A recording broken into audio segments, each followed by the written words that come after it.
ये भी एक कथावाचकों में एक माहौल क्रिएट हो रहा है पूरे देश के अंदर कि आप जो उपदेश देते हैं या जिस तरीके से ये क्या चमत्कार, जैसे बागेश्वर धाम पे जिस तरीके का आरोप लगाए गए हैं कि एक चमत्कार धर्म के साथ में क्या ये जायज़ है क्या कि चमत्कार हो और वो लोगों की ऐसी समस्याएं सुनी जाएं, तो वो इस चीज़ से आप सहमत हैं क्या?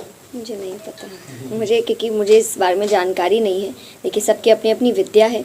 आप मुझसे मेरी कथा के बारे में पूछेंगे तो मैं आपको स्पष्ट रूप में बता पाऊंगी, क्योंकि मैं उसके बारे में पढ़ रही हूँ। पर कोई और अगर कुछ कर रहे हैं तो वो उनकी पढ़ाई क्या है, वो कैसे कर रहे हैं, मुझे पता नहीं है। तो उस पर अगर मैं टिप्पणी करती हूँ तो मैं गलत हूँ। आप गृहस्थ आश्रम में कब प्रवेश करेंगे? तो मैं तो करूँगी। आध्यात्म का मतलब ये नहीं है कि मैं शादी नहीं करूँगी, बिल्कुल करूँगी।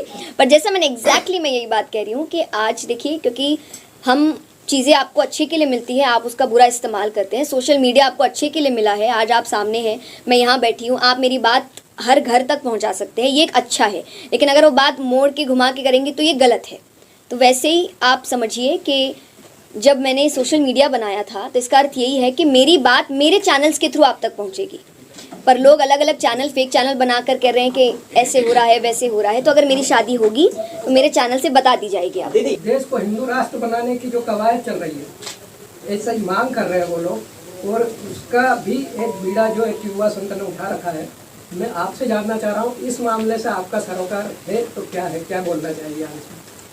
देखिए, मैं, क्योंकि आप जिस क्षेत्र में जा रहे, थोड़ा पॉलिटिक्स की ओर भी चला जाता है, जिससे मैं कभी भी जुड़ी हुई नहीं रहती हूँ। जैसा मैंने कहा, आप मुझसे मेरी कथा की बात करिए, श्रीमद् भागवत की बात करिए, तो सनातन धर्म को आगे ले जाना, भगवान की बातों को आगे ले जाना, लोगों को जागरूक करना कि आप अपने धर्म के लिए जागरूक होइए, आप अपनी कथाओं को जानिए। जो हम कथाओं में रोज़ बात कर रहे हैं कि हम बच्चों को भी इधर उधर की कहानियाँ सुनाते हैं, जबकि आपके खुद की कथाओं में, शास्त्रों में इतनी कहानियाँ हैं, कथाएँ हैं, कृष्ण की है, श्री राम की है, तो आप उसको सुनाइए, उसको आगे बढ़ाइए। इस पर मेरा पूरा पूर्ण सहयोग है कि आप इस बात को, इस धर्म को आगे लेकर जाएं। भागवत कथा का जो उद्देश्य है, उसके अनुसार आप यहाँ के युवाओं के लिए क्या कहना चाहेंगे? कि आप इस कथा को सुनिए, और मैंने जितनी सिंपल वर्जन में आपको कथा में आपके सामने रख सकूं, मैं कोशिश कर रही हूं।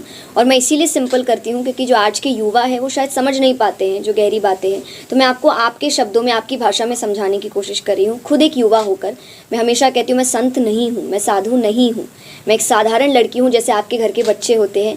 और सबकी अपनी अपनी रुचि होती है किसी क्षेत्र में। मेरी रुचि अध्यात्म में है, जिसको लेकर मैं आगे बढ़ रही हूँ, उसके पीछे काम कर रही हूँ। तो मेरी यही इच्छा है कि मेरे जैसे जो युवा है, जो आज के समय बहुत कंपटीशन के साथ जी रहे हैं, चाहे करियर है, चाहे जो दुनिया बदल रही है इतनी जल्दबाजी में, उसमें वो डिप्रेशन, एंजाइटी, दिक्कतें हैं, उन सब का इलाज है आपके शास्त्र। आपका नाम जया शर्मा है, आपका जया किशोरी कैसे पड़ा नाम? किसने बताया? ये मेरे गुरुजी हैं, मेरे बड़े हैं। उन्होंने, जैसे हम हमेशा कहते हैं कि घर के जो लड़के होते हैं उनको प्यार से कन्हैया कहते हैं, अरे हमारे घर का कान्हा है, तो लड़की घर की राधा क्यों नहीं हो सकती?